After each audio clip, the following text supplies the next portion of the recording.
अस्सलाम वालेकुम नाज़रीन, आप देख रहे हैं प्रोग्राम ज़ाविया MM5 टीवी पे। मेरा नाम फ़हद है। नाज़रीन, पाकिस्तान दुनिया का 5th मोस्ट पॉपुलस मुल्क है। तकरीबन 25 करोड़ की आबादी है पाकिस्तान की, और अगर इसमें स्टूडेंट्स की बात की जाए, यंग लोगों की बात की जाए, तो 70% के करीब जो पाकिस्तान की आबादी है वो 40 साल की उम्र से कम है। यानी कि ये नौजवान आबादी है, ना सिर्फ पाकिस्तान में बल्कि दुनिया भर में ये अपॉर्चुनिटीज़ तलाश करते हैं। पाकिस्तान का शुमार उन लोगों में भी, उन ममालिक में भी होता है जो कि इंटरनेशनल स्टूडेंट्स की मद में सबसे ज़्यादा जो स्टूडेंट्स दुनिया में ट्रैवल करते हैं उसमें पाकिस्तान का भी जो है ना एक अहम किरदार रहता है। अगर हम बात करें बरतानिया की, तो बरतानिया के अंदर जो यूरोपियन यूनियन से बाहर ममालिक हैं उनमें पाकिस्तान का शुमार 5वें नंबर पे होता है, जो कि पाकिस्तान की जो स्टूडेंट बॉडी है बरतानिया में, हर साल तकरीबन 10 से 15 हज़ार के करीब पाकिस्तानी स्टूडेंट्स बरतानिया आला तालीम हासिल करने का रुख करते हैं। आज हमारे साथ यही बैनुल अक़वामी तालीमी अपॉर्चुनिटीज़ के ऊपर बात करने के लिए मौजूद हैं हसन खान, जो हायर एजुकेशन एक्सपर्ट हैं, CEO हैं एडिफाई कंसल्टिंग के, ब्रिटिश काउंसिल और मुख्तलिफ जामियात के साथ जो है बैनुल अक़वामी रवाबित के अंदर जो है वो काम कर चुके हैं। Hasan, thank you so much for joining the show today. सबसे पहला मेरा आपसे ये सवाल है थैंक कि यू आप बहुत। ऑब्वियसली कई दिहाइयों से स्टूडेंट काउंसलिंग में जो है वो काम कर रहे हैं। क्या मेजर ट्रेंड्स आप देखते हैं स्टूडेंट्स के अंदर? पाकिस्तान से कौन सी डेस्टिनेशंस जो हैं वो पॉपुलर हैं, और क्या मेन मोटिवेशंस हैं लोगों स्टूडेंट्स की आज के दौर में बाहर तालीम हासिल करने के हवाले से? जी, thank you for I think this wonderful opportunity जो आपने दी है आज। आई थिंक इसके through we can reach out to maybe thousands of और मिलियंस ऑफ पाकिस्तानी स्टूडेंट जो कि those who are aspiring to study abroad या जो प्लान कर रहे हैं अपने जाने के लिए। मैं थोड़ा सा अपना इंट्रोडक्शन दे दूं मे बी ऑडियंस के लिए। एडिफाई कंसल्टिंग जो कि 2016 में we started and we have offices in multiple cities, head office in Lahore. And उससे पहले I worked for two UK universities, Middlesex University of London as a country manager Pakistan and Coventry University for roughly about 3 years. उससे पहले अगर और पीछे further जाएं तो तकरीबन कोई 9 years मेरा एक्सपीरियंस है working in the British council. So almost 20 year plus हो गए अब। और रेलिवेंट एक्सपीरियंस को देखें तो तकरीबन इंटरनेशनल 15-16 साल का हो जाता है। अच्छा, पाकिस्तान का जो स्टूडेंट्स बॉडी है, ये ऑडियंस है, they are looking for very diverse kind of countries को देख के जाते हैं। ठीक है, उसमें जो सर फहरिस्त है, जो मेन कंट्रीज रिक्रूटर रिक्रूटर जिसको हम कह सकते हैं, यूके बहुत बड़ा एक एज अ डेस्टिनेशन है, जहाँ पे जो 2024 के जो फिगर्स हैं, जो वो तकरीबन रफली 34-35,000 पाकिस्तानी स्टूडेंट जो कि वहां पे गए, एनरोल हुए, जो कि बहुत बड़ा नंबर है। सो मैं कहूंगा कि UK has been number one in terms of study destination in the last few years. इसके अलावा पाकिस्तानियों का जो इंटरेस्ट है, ऑस्ट्रेलिया डेफिनेटली है, कनाडा को भी देखते हैं, यूएस को भी देखते हैं। तो हम जिस तरह के बिग फोर, जैसे कि आप जानते हैं कि बिग फोर में यूके, ऑस्ट्रेलिया, कनाडा, ये कंट्रीज आ जाते हैं, लेकिन at the same time students are looking for other destination जहाँ पे मे बी कॉस्ट इफेक्टिव हो, प्रोसेसेस थोड़े से इजी हों, एंड जिसमें मैं अगर नाम लेना चाहूँ तो यूरोप के कुछ कंट्रीज आ जाते हैं, स्वीडन होगा, फिनलैंड होगा, साइप्रस है, हंगरी है।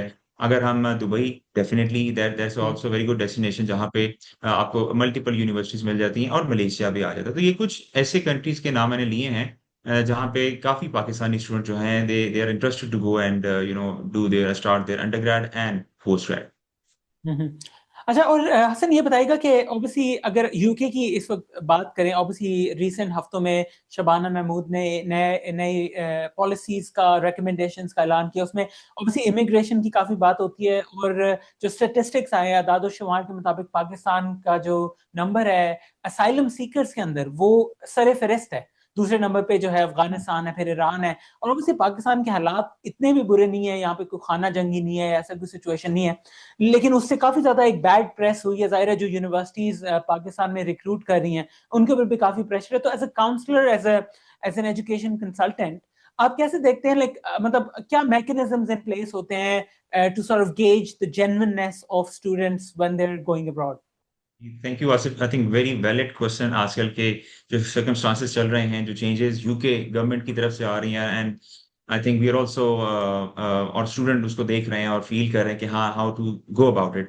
आई थिंक दो हिस्सों में आपका मैं जवाब देता हूँ क्वेश्चन के। एक तो कि जो चेंजेस आ रही हैं उसको किस तरह देखा जा रहा है, और अगर असाइलम सीकर इतने ज्यादा पाकिस्तान का नंबर वन अनफॉर्चुनेटली हो गया है, तो yes that is affecting student number as well. I mean वो स्टूडेंट के ऊपर being a universities, they are making more checks and balances जो है वो इंक्रीज होते जा रहे हैं। इंटरव्यूज यूनिवर्सिटी ले रही हैं, ठीक है, पहले भी करती थी, अब उसको ज्यादा क्रिटिकली देखा जाएगा। Number one. Number two, they are asking students to make maybe more amount, big amount of deposits। जो fee deposit है, अगर कोई शुरू में let's say 3, 4, 5,000 चार्ज कर रहा था, लेकिन अब मे बी उनको 7 to 8,000, may be 50% of the fee उसको लेना पड़ेगी। इसी तरह फाइनेंशियल चेक्स आ जाते हैं। सो देयर मल्टीपल थिंग्स जहाँ पे हम अपने एंड पे भी बीइंग एडवाइजर्स, कंसल्टेंट भी देख रहे होते हैं, align with the universities and जो ब्रिटिश काउंसिल की पॉलिसीज को हम फॉलो करते हैं, because obviously we as a consultant we are I mean certified agents हैं, जो we have taken the training हमारे टीम ने ली होती है। सो हम इन चीजों को सबको देख रहे होते हैं। So try to minimise everything कि कहीं पे प्रॉब्लम ना आए जब स्टूडेंट वीजा की तरफ जाता है। अच्छा, अगर हम दूसरी साइड को देखते हैं कि क्या होगा या इसको किस तरह टैकल किया जाता है, करना चाहिए क्या, मैकेनिज्म की जो आपने बात की, तो मैकेनिज्म वही हम ले रहे हैं कि हम we trying to engage with student those who are really serious, those who have good academics from HEC recognized universities. Let's say talk about higher education institution when they are seeking master's courses in the UK or any other countries. So उनके degrees valid हैं, we try to figure it out कि वो valid हैं, और हम अपने तौर पे इसको चेक भी करवा लेते हैं। सेकेंडली, उनके इंग्लिश लैंग्वेज टेस्ट उन्होंने कौन कौन से दिए हुए हैं, नेमली सर फहरिस्त आ जाते हैं, आइल्स है, टोफल हो सकता है, पीटीई हो सकता है, और उनकी क्रेडिबिलिटी, इनके कम्युनिकेशन स्किल्स कैसे हैं। बिकॉज इस पूरे प्रोसेस में जाहिर है इंटरव्यूज का अमल दखल है यूनिवर्सिटी के एंड पे भी, and some time embassies are calling interviews as well. Random हो सकते हैं, या किसी यूएस के अंदर तो डेफिनेटली आपको एम्बेसी जाना पड़ता है। तो हम डिफरेंट स्टेप्स लेते हैं, उसमें फाइनेंशियल चेक्स भी एक आ जाता है, जो कि हमने बड़ा उसको एहतियात से देखना पड़ता है कि जो बैंक स्टेटमेंट सबमिट की जा रही है वो वैलिड है। जो यूनिवर्सिटी भी इसको चेक करती है, लेटर ऑन उसको वीजा के टाइम पे भी सबमिट करना होता है। तो देयर आर मल्टीपल एरियाज और checks and balances. So we try our best कि हम उस पे अपना एक्सपीरियंस अप्लाई करें, डेफिनेटली स्टूडेंट्स को गेज करते हुए, इंगेज करते हुए, और स्टूडेंट्स को भी एक बिल्कुल एक बेहतरीन एनालिसिस दें कि क्या, किस यूनिवर्सिटी में उनको जाना चाहिए, किस कंट्री में उनको जाना चाहिए, based on their budgets, based on their academics and couple of other things. अच्छा हसन, आपने जिक्र किया कि आप ऑब्वियसली मल्टीपल सिटीज में ऑपरेट करते हैं पाकिस्तान के, और पाकिस्तान का हमें पता है कि डाइवर्सिटी काफी ज्यादा है, मतलब in terms of literacy rates, छोटे शहरों की निस्बत बड़े शहरों में, फिर एजुकेशन सिस्टम्स हैं, multiple curriculums are at play as well, matriculation है, फिर ए लेवल्स है, आईबी है, रिलीजियस एजुकेशन सिस्टम भी है। तो वो एक पैरेलल में पाकिस्तानी माशरे के अंदर different different segments of the society जो है वो ऑपरेट कर रहे हैं।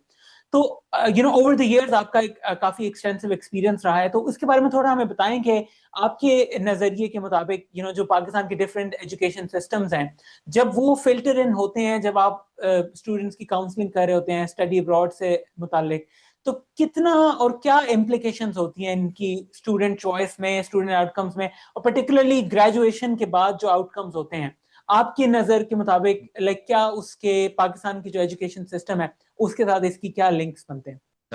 देखिए, पाकिस्तान में हम इनको दो हिस्सों में डिवाइड कर लेते हैं किस तरह के। एक, we have local education system, students आ रहे हैं from HSC, FSC, ICS, DAE which is a diploma. ये लोकल एजुकेशन आ जाती है जो कि बच्चों को लेके जाती है बैचलर्स के अंदर। उन्होंने बीए बीएससी स्टार्ट करना है, वेदर यूके, ऑस्ट्रेलिया और एनी अदर कंट्री। फिर आ जाते हैं मास्टर्स के लिए, जो कि majority of the students are studying in the local education system, जो कि हमारी यूनिवर्सिटीज आ जाते हैं और कॉलेजेस आ जाते हैं। सो वहां से they are entering into universities for their masters programme, MA, MSc और एमबीए के लिए देखते हैं। इसके अलावा जो दूसरा बहुत बड़ा एरिया आ जाता है, that is a British qualification. Pakistan में आपको बहुत से डिफरेंट नेम नजर आते हैं। हमको ओएन ए लेवल्स की बहुत बड़ा एक नंबर है जो पाकिस्तान से those who are studying in most of the school and then they are planning to study abroad, तो एक वो भी एक कोहोर्ट है जो कि फर्दर स्टडीज के लिए जाता है। इसके अलावा अगर हम ये अंडरग्रेड से ऊपर आते हैं और बैचलर्स की तरफ आते हैं, तो उसमें एचएनडी है, फॉर एग्जांपल है, they are multiple other qualify के नाम से भी एक क्वालिफिकेशन है, कुछ डिप्लोमाज आ जाते हैं, एसीसीए के बाद स्टूडेंट जाते हैं, एक्सटर्नल डिग्री प्रोग्राम आ जाते हैं। सो आपको एक लोकल स्ट्रीम के साथ साथ बहुत वाइड सा और बहुत बड़ा एक ग्रुप नजर आता है स्टूडेंट्स का, जो कि ब्रिटिश क्वालिफिकेशन पाकिस्तान में रहते हुए ले रहे हैं। और उसके बाद they are aspiring to study abroad. ठीक है, तो ये एक हमें बहुत बड़ा एक चंक ऑफ स्टूडेंट नजर आता है जो कि इन क्वालिफिकेशन के बाद पाकिस्तान से बाहर जाता है मुख्तलिफ कंट्रीज के अंदर। अच्छा, और इसमें थोड़ा सा ये बताइएगा कि जो आप देखते हैं कि करियर आउटकम्स हैं या जो जर्नीज हैं, वो इन इन इन बैकग्राउंड से कैसे जो है इफेक्ट हो रही होती है? अच्छा देखिए, ये एक क्वेश्चन अच्छा भी है, मुश्किल भी है टू आंसर ऑब्वियसली। जब स्टूडेंट जाहिर है दे selecting a country or a course or universities, definitely there that is based on their obviously existing qualification. Sometimes people they want to go to a different course, Yeah. लेकिन 80-90% of the time students are aspiring or choosing a similar course. अगर IT पढ़ा हुआ है मैंने यहाँ पे, या मैंने इलेक्ट्रिकल इंजीनियरिंग पढ़ी है, तो yes I can go into maybe computer science or data science, artificial intelligence, cyber security। ये कोर्सेज काफी ज्यादा पॉपुलर हैं आजकल हम्म। among the students। So students जाहिर है बड़ा I think they spend time, and हमारी भी अपने एंड पे कोशिश होती है कि हम उनको प्रॉपर काउंसल करें। अंडर ग्रेड लेवल पे भी कुछ स्टूडेंट, मेरा मेरा ये देखना है बेस्ड ऑन माय एक्सपीरियंस, जो स्टूडेंट थोड़े से एलीट स्कूल से आ रहे होते हैं वो जरा थोड़े से पॉलिश्ड होते हैं। I think hmm. They have been guided, they have been counselled very well in the school because they have professional adviser and counsellors in the school. उनको एक्सपोजर होता है because lot of universities they visit they the schools, और वहां पे उनको एक माहौल मिलता है जिसमें उनको सीखते भी हैं, and they can plan accordingly, and then they can choose course and university और कंट्री। या। जबकि हमारी जो लोकल स्ट्रीम में ये थोड़ा सा गैप मुझे नजर आता है। हम इधर गैप की तरफ हम अगर हम ले जाते हैं तो ये हमें गैप थोड़ा सा एक डिस्क्रिपेंसी कहना चाहिए जो भी है, बट हमें ये नजर आता है। सो हमारे जो एचईसी स्टूडेंट्स हैं उसको थोड़ा सा ये काउंसलिंग एस्पेक्ट मिसिंग है, उनको वो अनफॉर्चुनेटली चीजें नहीं मिल रही होती हैं। सो ये इम्बैलेंस थोड़ा सा हमें नजर आता है। जबकि एक स्टूडेंट जो कि बैचलर जिसने किया है, 16 साल की एजुकेशन है, जाहिर है उसको एक मेच्योरिटी लेवल हाई है as compare to a student he has a 12 year education. Yeah. तो उसका एक्सपोजर भी ज्यादा है, उसकी डिसीजन मेकिंग काफी उसके अपने हाथ में है, वो एक रिसर्च करके हमारे पास आता है। But yes we spend time in choosing a course that can help him finding the best possible profession in the long run। ठीक है। अच्छा हसन, ये बताइएगा कि obviously funding is a major aspect, affordability funding. तो इसमें थोड़ा सा हमें गाइड करें कि जो हमारे व्यूअर्स स्टूडेंट्स देख रहे हैं, क्या एक तो एक है ना हैविंग रियलिस्टिक एक्सपेक्टेशंस, दूसरा है बीइंग एस्पिरेशनल। और काफी ज्यादा हम देखते हैं कि ऑब्वियसली फुली फंडेड स्कॉलरशिप्स होती हैं, बट ये भी नहीं होता कि इट्स फ्री फॉर ऑल। तो उसमें थोड़ा सा गाइड करें कि कौन कौन सी मेजर स्कॉलरशिप्स ऐसी हैं कि students can aspire towards them, और फिर रियलिस्टिकली क्या एक्सपेक्टेशंस होनी चाहिए, if they are self funded तो बजट्स के हिसाब से क्या उनको सोचना चाहिए? जी बिल्कुल, I think this is one of the most important question और एक एस्पेक्ट है whenever we are meeting student और काउंसलिंग स्टूडेंट। तो बजट का एस्पेक्ट आई थिंक अब बहुत फोर फ्रंट पे आता है। आई थिंक सारी बात शुरू ही बजट से होती है because that depends on which country और course you are going to select. अच्छा, तो जो स्कॉलरशिप्स हैं, एक तो यूनिवर्सिटी स्कॉलरशिप अपने ऑफर कर रही होती है, ठीक है जी। That can be may be 10-20% से लेकर 50% तक भी होते हैं, and then some time yes there are fully funded scholarship available as well. Mostly हमें मास्टर्स या पोस्ट ग्रेड लेवल पे फुली फंडेड या एक may B 50% of the amount of scholarship नजर ज्यादा आती है, that is offered by universities. And sometime there are third parties as well जो कि स्पॉन्सर कर रही होती हैं, they are working in collaboration in partnership with the universities. अगर आप मुझे अलाउ करें, मैं दो यूनिवर्सिटीज का यहाँ पे नाम लेना चाहूंगा यूके की। एक यूनिवर्सिटी ऑफ कैंट है और दूसरी ब्रैडफोर्ड है, वेरी फेमस यूनिवर्सिटी यूके में, जो कि वेस्ट वे स्कॉलरशिप ऑफर करती है। These are fully funded scholarship, 5 scholarship each, जो कि स्पेसिफिकली पाकिस्तानियों के लिए हैं, और ये स्टेम कोर्सेज में साइंस टेक्नोलॉजी इंजीनियरिंग मैथ के। तो these are very comparative, limited in number, but at least they are available. So इस चैनल के थ्रू डेफिनेटली जो हमें सुन रहे होंगे और अगले साल के लिए आई थिंक वो अप्लाई भी कर सकेंगे। इसके अलावा एचईसी हमारी फंडिंग देती है फॉर फुली फंडेड स्कॉलरशिप के लिए, बट मोस्टली आई थिंक आपको पीएचडी के ऊपर ज्यादा नजर आएंगे।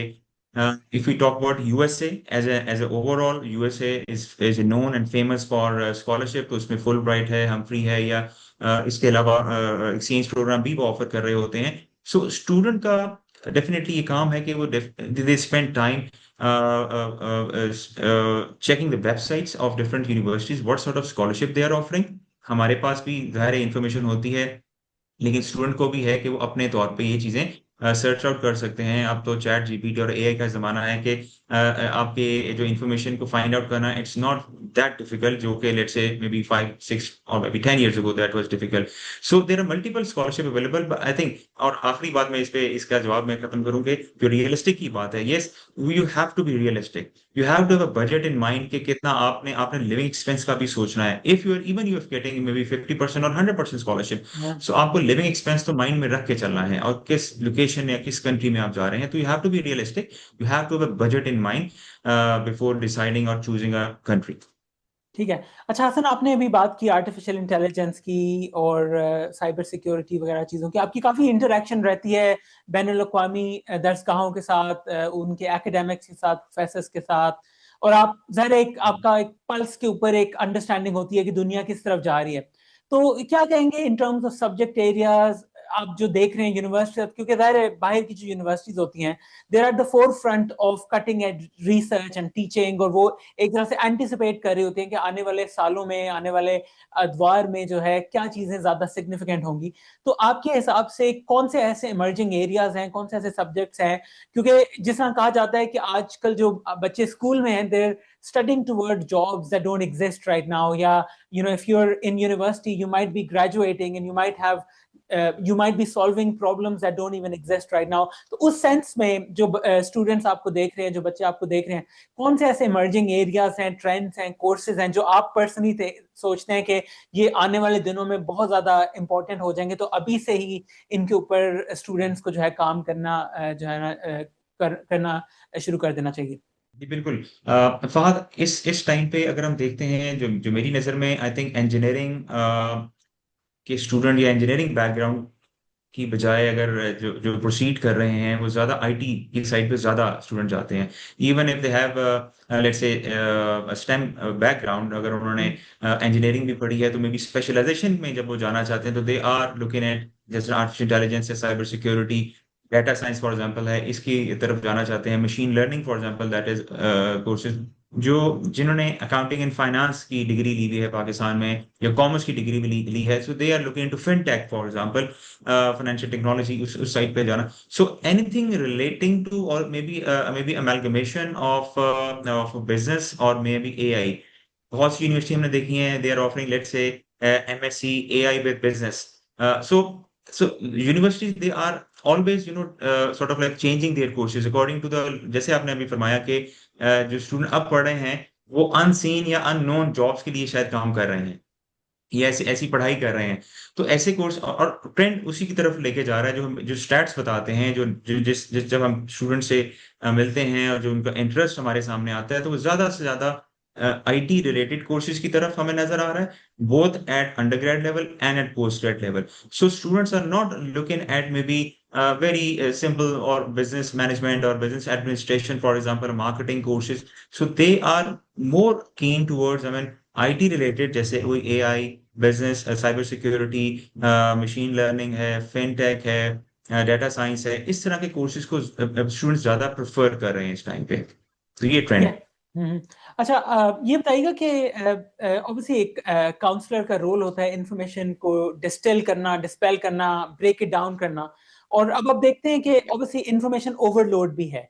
एक जमाने में एक पोस्टल प्रोस्पेक्टस होता था, उसमें सारी चीजें होती थी, मगर अब आप देखते हैं कि ऑब्वियसली कमोडिफिकेशन ऑफ एजुकेशन की भी बात आती है। यूनिवर्सिटीज जो है वो काफी ज्यादा इन्वेस्ट करती हैं अपनी मार्केटिंग के अंदर, ब्रांडिंग के अंदर, और कहीं ना कहीं इससे कंफ्यूजन भी क्रिएट होती है, and this is probably across all sectors and all areas of our life.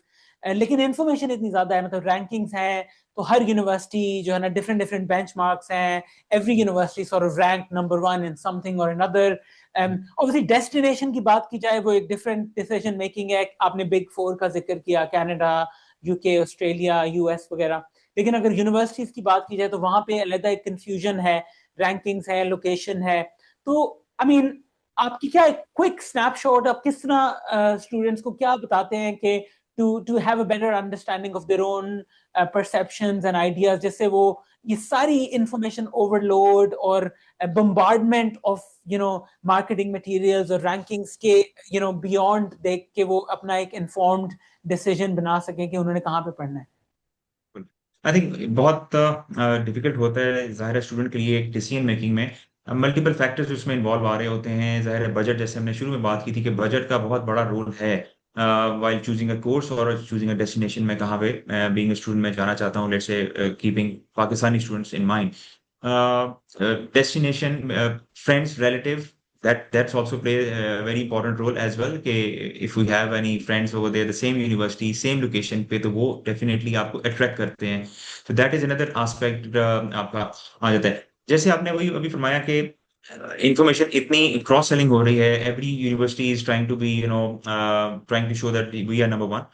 लेकिन आई थिंक जब आप किसी भी कोर्स को लेके चलेंगे, तो आपने ये देखना है कि उस यूनिवर्सिटी की स्पेशलाइजेशन उस कोर्स में कितनी कैसी है। मे बी उसकी रैंकिंग अगर लेट्स से टॉप 50 में भी होगी या 50 पे है फॉर एग्जांपल, लेकिन उस पर्टिकुलर कोर्स में दे आर इन टॉप 10 और टॉप 20 इन द यूके और may be in any other country, तो आपको I think you have to go after that particular course की उसकी रैंकिंग या उसकी जो फैकल्टी है वो ज्यादा बेहतर है, ना कि मैं ओवरऑल सिर्फ रैंकिंग को फॉलो करूं। देन ऑब्वियसली मुझे आउटसाइड द क्लास क्या ऑफर कर रही है वो university, either they are offering me any extra curricular activities, मेरे लिए किस तरह की एक्टिविटीज वो अरेंज कर रहे हैं, इंटर्नशिप्स किस तरह की फॉर एग्जांपल अगर वो अरेंज करती है यूनिवर्सिटी, ऐसे सेशन क्या करते हैं। सो हम ये प्रोजेक्ट किस तरह के वो ऑफर करती है स्टूडेंट्स के लिए, तो I think outside the classroom what they are offering to the student, तो इन चीजों को भी आई थिंक स्टूडेंट्स को देखना होता है। आई थिंक मैं एक यूनिवर्सिटी का अगर आप मुझे अलाउ करें, Cranfield university which is a very very known university in the UK. It's a post-grad university in the UK, and about 7 to 8 different faculties they are offering. अब उनके course में, क्योंकि जैसे मैंने बताया कि वो सिर्फ मास्टर्स का कोर्स ऑफर करती हैं, सो उनके तकरीबन 60% उनका जो जो पोर्शन है उनके कोर्स का वो प्रोजेक्ट बेस्ड है। यानी कि स्टूडेंट के ऊपर बड़ा बर्डन डाला जाता है कि you need to learn, you need to apply your knowledge either individually and maybe in the team work. So I think ये सारी चीजें स्टूडेंट्स को मद्देनजर रखनी होती हैं while they are choosing a particular course and a university, and how it will, I mean how it will teaches them, and उनको future उसके प्रोस्पेक्ट्स कैसे उसके इंक्रीज होंगे या राइज होंगे, ये उसको उसको बेहतर बनाएंगे उसके लिए जॉब मार्केट में आने के लिए या बिजनेस में आने के लिए, जो भी उसकी एस्पिरेशन है बीइंग अ स्टूडेंट। ठीक है। अच्छा, फाइनली हसन ये बताइएगा कि हमने इनिशियली थोड़ा सा बात किया यूके का लैंडस्केप चेंज हो रहा है, तो अगर आपको अहाता करना हो क्विकली जो मेजर स्टडी डेस्टिनेशंस हैं, मतलब क्विकली अगर आप बता सकें यूके में इस वक्त क्या चेंजेस आ चुकी हैं, यूएस में क्या डायनामिक्स हैं, या कौन सी ऐसी डेस्टिनेशंस हैं जहाँ पे अपॉर्चुनिटीज हैं पाकिस्तानी स्टूडेंट्स के लिए।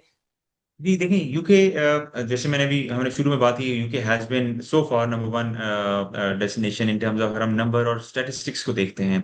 अभी आने वाला टाइम बताएगा ये समन के इसमें कितना इफेक्ट पड़ता है, कीपिंग इन माइंड के it's always a cyclical effect. Some time एक कंट्री की रिक्रूटमेंट या उसमें अट्रैक्शन ज्यादा होती है because of may be their policies, flexibility और मे be post study work visa for example, that is one big aspect जो कि स्टूडेंट मद्देनजर रखता है कि मुझे वहां पे रहने का और मौके क्या मिलेंगे मे बी आफ्टर स्टडीज के हवाले से। तो post study I mean Covid से पहले चले जाएं तो ऑस्ट्रेलिया वाज वेरी पॉपुलर, अभी भी है, लेकिन उनकी कुछ पॉलिसी स्ट्रिक्ट हो चुकी हैं। तो अगर हम कैटेगराइज करते हैं तो yes UK is popular, and I think that will remain popular among Pakistani students. Policies कुछ वाजे भी कर दी हैं यूके ने, जिस तरह उसने 2 साल का पोस्ट स्टडी वर्क वीजा उसको 1.5 ईयर 18 मंथ्स पे ले आया, but at least the best part is they are offering part time jobs की आपको फैसिलिटीज आ जाती हैं, and multiple other things. Process की अगर हम बात करते हैं तो वीजा काफी अच्छा स्मूथ प्रोसेस यूके ऑफर करता है। अगर हम इंटरेस्ट की बात करते हैं, यूएस का इंटरेस्ट है पाकिस्तानी स्टूडेंट्स के अंदर। यूएस का मैच डेफिनेटली पूरी दुनिया से नहीं है। I think they have more than 5 to 6 thousand universities and colleges, और स्टूडेंट्स वहां पे बड़े इंस्पायर होते हैं, इंटरेस्ट शो करते हैं, कीपिंग इन माइंड के they will get good amount of scholarship and post study work, obviously visa options are also available in the US, so long term plans लेके चल रहे होते हैं। एंड आई बिलीव कि Australia अगर अपनी थोड़ी सी पॉलिसीज को फ्लेक्सिबल करेगा पाकिस्तान के हवाले से, तो आई एम श्योर स्टूडेंट इंशाल्लाह दे विल स्टार्ट अप्लाइंग। हमें ऑस्ट्रेलिया बंद नहीं है, एक मैं वाजे कर दूं कि ऑस्ट्रेलिया या कोई भी कंट्री ऐसा नहीं है कि जिसने पाकिस्तान के ऊपर कोई दरवाजे बंद कर दिए, ऐसी बात नहीं है। पॉलिसीज की वजह से समटाइम कोई रिस्ट्रिक्शंस हो जाती हैं, डिलेज आ जाते हैं, तो these are the triggering points के जहाँ से स्टूडेंट ये गेज करना शुरू करता है कि ये डेस्टिनेशन अब मुश्किल हो गई है, so I should not go there. अगर मैं लास्ट पॉइंट के तौर पे अगर मैं बताऊं कि Malaysia is a very good destination, student can go there, they may get a transfer, maybe spending 1 2 3 year over there, and go to Australia as a last year or second year or third year, depending on किस year पे वो जा रहे हैं। तो transfer भी ले सकते हैं वहां से ऑस्ट्रेलिया, मलेशिया से ऑस्ट्रेलिया या यूके की तरफ जा सकते हैं। दुबई महंगा है, उतना अभी चीप नहीं मैं कहूंगा, लेकिन still there are good option in Dubai.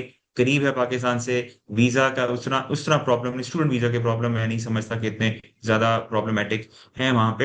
And eight the same time अगर हम थोड़ा सा यूरोप को भी टच करते हैं, तो यूरोप में Hungary is a good destination, Cyprus is a small island but still Pakistani students has interest to go there, and plus Sweden, Finland, and couple of other countries, they are always in the mind of Pakistani students, and these are good places. ठीक है। और हसन, अगर कोई आपसे रब्ता करना चाहे, आपके ऑफिस कहाँ पे हैं और कैसे आपसे रब्ता करके जो है गाइडेंस और एडवाइस हासिल की जा सकती है? जी, we are available on the social media, we are on Facebook and Insta के ऊपर भी हैं हम। edifyconsulting.org is our website, so www.edifyconsulting.org our website, you can just google it। हमारी जो लोकेशन है, we are in Lahore, and we are in Gujranwala, in Sargodha, and in Sialkot as well। So we are expanding with the passage of time, opening more offices to facilitate student, and try our best to give authentic and best possible counseling services। Great, बहुत शुक्रिया हसन। नाज़रीन, आपने हसन खान की गुफ्तगू सुनी। तफसील से इन्होंने अहाता किया पाकिस्तान स्टूडेंट्स के लिए जो इंटरनेशनल स्टडी अपॉर्चुनिटीज़ हैं, जो लैंडस्केप्स चेंज हो रहे हैं यूके के अंदर, यूएस के अंदर, यूरोप के अंदर। और इसके साथ साथ इन्होंने ये भी बताया कि कौन सी ऐसी फुली फंडेड स्कॉलरशिप्स हैं जो कि डिजर्विंग और जो हाई कैलिबर स्टूडेंट्स हैं, जिनके ग्रेड्स बहुत अच्छे हैं, जिनका एकेडमिक और प्रोफेशनल ट्रैक रिकॉर्ड बहुत अच्छा है, वो फुली फंडेड स्कॉलरशिप्स कौन सी हैं, उनके बारे में तफसील से बात किया। डिफरेंट यूनिवर्सिटीज़ के बारे में बताया। साथ ही इन्होंने हमें उन कोर्सेज के बारे में भी आगाही फराहम की जो आने वाले दिनों में, आने वाले सालों में जो है इंतहाई अहमियत इख्तियार कर जाएंगे। तो उसको मद्देनजर रख के आप अपने करियर और स्टडी अब्रॉड के जो प्लान्स हैं उनको शेप कर सकते हैं। बहुत शुक्रिया प्रोग्राम ज़ाविया देखने का। अपना बहुत ख्याल रखिएगा। अस्सलाम वालेकुम।